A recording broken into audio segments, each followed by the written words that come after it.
waxa aan murugada iyo xanuunka la qaybsanayaa waalidka Ikraan Tahliil Faarax iyo shacabka Soomaaliyeed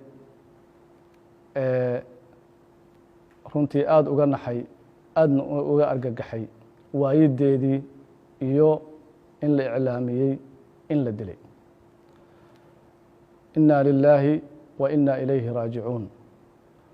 waxa aan codsiga ku biirinayaa waxgaradka Soomaaliyeed, siyaasiyiinta, aqoon-yahanada iyo dadka kale ee codsaday in baaritaan madax bannaan lagu sameeyo dilka Ikraan inay cadaalad hesho waa waajib dadka Soomaaliyeed saaran ee waxgaradka ah ilaa la ogaado dhiiggeedii meesha uu ku baxay. anigana kuwaas ayaan ka mid ahay daba taagan dhiigga Ikraan iyo dilkaas wax magaradka ah. runtii in la isku turtuuro ma mudna, waana wax lala yaabo in xataa kuwii lagu tuhmayey inay nabadda necab yihiin ay ka bari noqdaan oo ay iska fogeeyaan dilkeeda.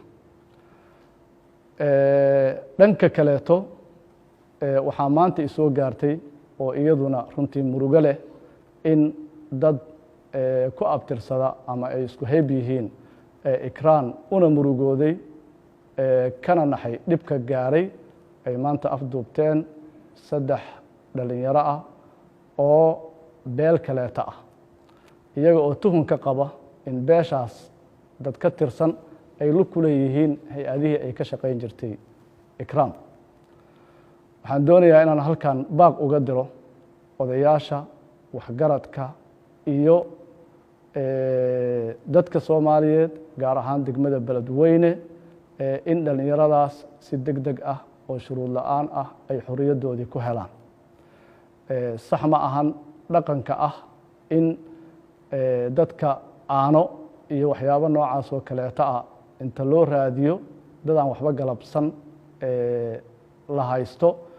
arrintaasina arrin hadda u khidmaynayso ama waxtar u yeelanaysa ma aha cadaaladda aan u goobayno Ikraan.